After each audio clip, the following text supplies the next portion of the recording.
আজকে হচ্ছে happy teachers day. Happy teachers ডেতে তোমার দাদাকে কিছু গিফট দিয়েছে ছাত্রছাত্রীরা, সেগুলোই আজকে তোমাদের সঙ্গে শেয়ার করব। এই যে এটা একটা দিয়েছে, হাতে বানিয়ে দিয়েছে। এই যে এটা একটা পেন দিয়েছে, এটা একটা পেন দিয়েছে, এটা একটা পেন দিয়েছে,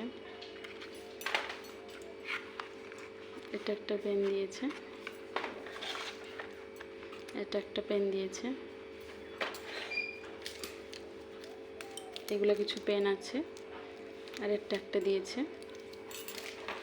আর এখানে আছে পেন্সিলের বক্স। এই যে অনেকগুলো পেন্সিল দিয়েছে।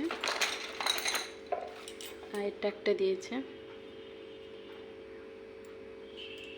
আর এখানে কিছু মিষ্টি দিয়েছে। আর এখানে একটাই ফুলের ইয়ে আছে, এটা একটা দিয়েছে। এইগুলোই দিয়েছে আজকে।